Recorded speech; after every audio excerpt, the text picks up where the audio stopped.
out in the mountains, far from anyone. My mother-in-law glared at me. "Take care now," she said coldly before slamming the door of her fancy SUV. The sound echoed in the quiet night as gravel flew from the spinning tires. She drove off quickly, leaving me alone.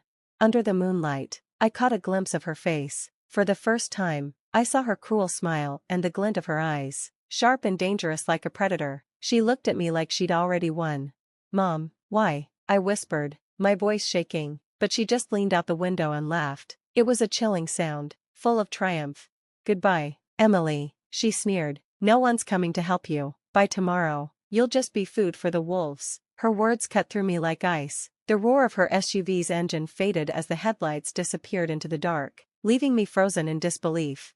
I reached for my phone, desperate to call for help, but it wouldn't turn on. Then I remembered, earlier, she had borrowed my charger. She had planned all this. She tricked me into coming out here under the pretense of showing me a stargazing spot. I felt so foolish. Maybe if I had tried harder to get along with her, or if I had been more serious about handling things with my husband, this wouldn't have happened. But now, standing in the freezing night, I was alone, with only the distant howls of animals echoing in the distance. Fear crept through me. I could feel something watching from the shadows between the trees. The crunch of leaves and heavy footsteps came closer. My heart pounded as I backed away, unsure which direction was safe. Behind me, the sound of footsteps grew louder. "I'm Emily Matthews, 26 years old, married to John for 2 years. John has always been kind and supportive. When I was overwhelmed with work or unwell, he would cook for me or help me feel better. Marrying him was the best decision of my life. I come from a well-off family, but I worked hard to build a life of my own. I didn't want to rely on my parents' money, so I kept my family's wealth a secret from John. I wanted to live by my own efforts.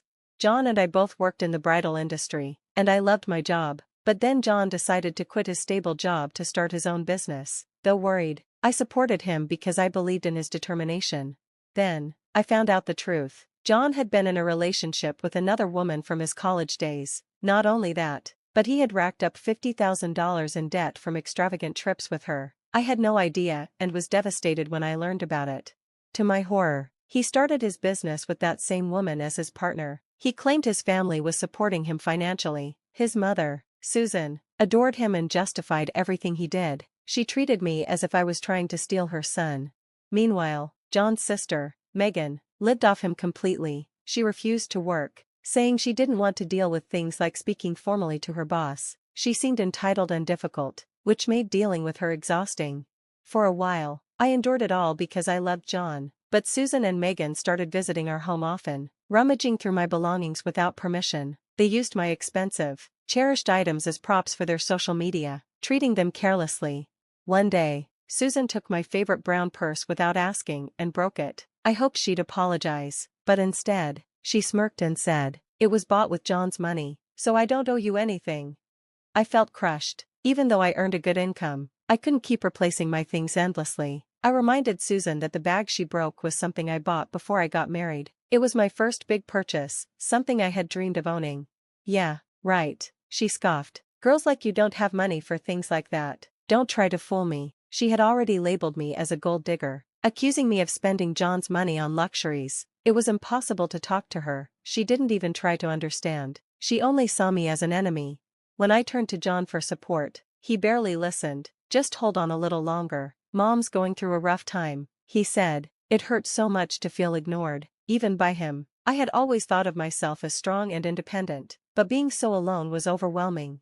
Around that time, John's business started to fail. He couldn't keep up with Susan and Megan's expensive lifestyles anymore. He finally told them he couldn't support them financially. They panicked, but instead of considering getting jobs, they came up with another plan. "Take some of Emily's money and give it to us. Family comes first," Susan declared. I explained, again, that I split living expenses with John and used my own income, but they didn't believe me. Their frustration grew, and for a while, they visited less often. I thought maybe they were starting to accept reality. I was wrong. They were plotting something far worse. When Susan found out about my wealthy family, her resentment deepened. She became obsessed, convinced that if I disappeared, they could control John's money and even inherit a fortune from me. She imagined millions, even though I hadn't written a will, and my family, not them, would inherit everything. Her twisted thinking led her to a horrifying plan. Susan knew I loved photography, especially taking pictures of the night sky. She researched remote locations with little human activity and found a spot where she thought no one would find me. Out here, no one will ever find you. It's bear season, this'll look like an accident, she told Megan. Megan agreed without hesitation. I'll drive for you, Mom, we're doing this for John, she said, pretending it was for his sake, though it was really all for their own benefit. On the day of the plan, Susan called me with an unusually friendly tone. Emily, I know you love stargazing. There's a spot nearby with the most beautiful stars. Want to go? She asked. Feeling hesitant but hopeful, I agreed. They seemed so kind that day, chatting about beauty and fashion, even complimenting my hair. I've always wanted a daughter like you, Susan said warmly. It felt strange, but I wanted to believe they were finally accepting me. When we reached the spot, they encouraged me to step out and take pictures. We'll grab some things from the car and join you, they said. I stepped out, looking up at the breathtaking stars, but then I heard the car door slam. I turned to see them locking the doors and starting the engine. We'll be taking the house and car, watch out for bears, honey, Susan shouted as they sped off, leaving me alone in the cold, dark mountains. Fear gripped me as I realized I had been abandoned, but I wasn't entirely unprepared. I had a backup plan. Meanwhile, Susan and Megan were celebrating. It's all taken care of, Susan said, grinning. They went out for a fancy dinner, thinking their troubles were over. But when they returned home, their celebration ended in shock. Police cars were waiting in the driveway. Standing beside them was me, calm and unharmed, alongside my father and several officers. What? How are you here? Susan stammered, frozen in disbelief. Megan tried to sneak away, but the police stopped her.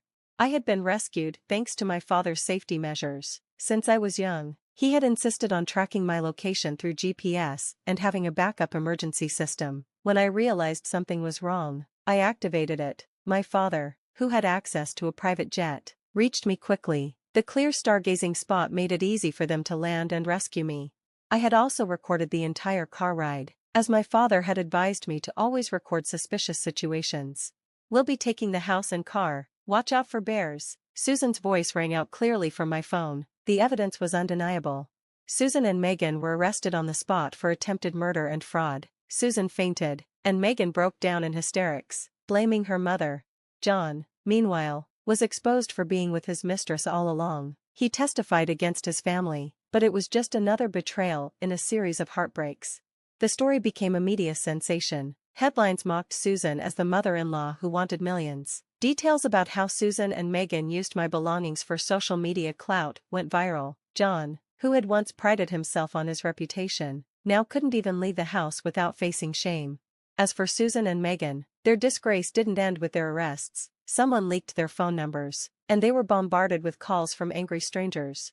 The next day, all of Susan and Megan's bank accounts were frozen, and everything they owned was seized. Without John's income, they couldn't afford anything. To make matters worse, news about John's mistress spread all over the internet, destroying his reputation completely. The man who had betrayed me had now lost everything, including his dignity.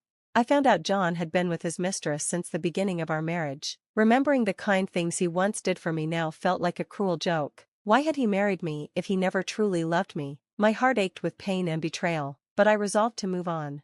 Susan and Megan were evicted from their luxurious apartment and moved into public housing. It didn't take long before their new location was leaked online. Susan became mentally unstable, constantly muttering about how her life was over. Megan, abandoned by her own family, tried to work part-time jobs but struggled due to a lack of skills and work ethic. Megan even messaged me, asking for help getting a job like mine. Working at weddings and wearing nice clothes sounds fun, she said. I ignored her. The bridal industry wasn't something she could just jump into, and their downfall wasn't my responsibility. Meanwhile, Susan moved into a rundown apartment surrounded by graffiti and decay. As for me, I left the house I'd once shared with John, along with all my possessions, and returned to my parents' home. It felt safer, even though I still carried emotional scars.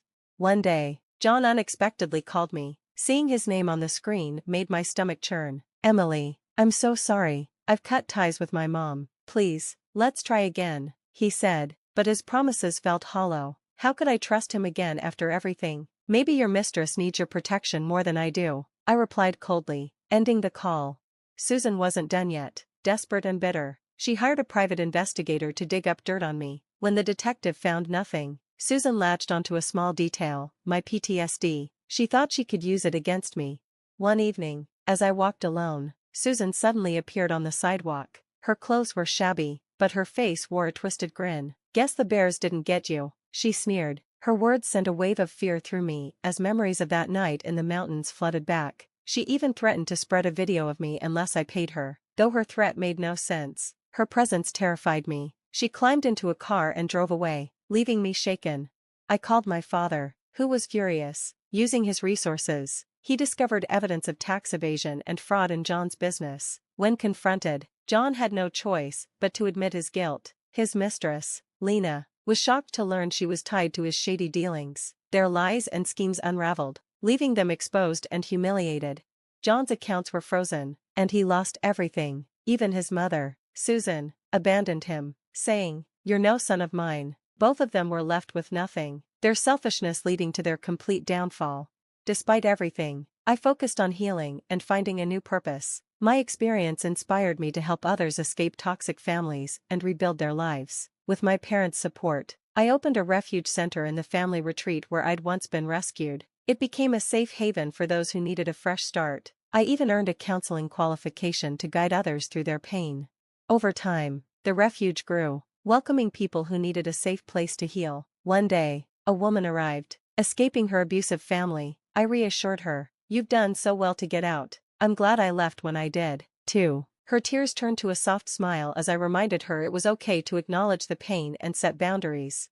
With time, I began to smile again, finding joy in helping others rebuild their lives. Susan, Megan, and John continued to struggle, but I felt no pity. They were simply reaping the consequences of their own actions. Meanwhile, the refuge became a place of hope, ensuring no one else would have to face the kind of pain I once endured.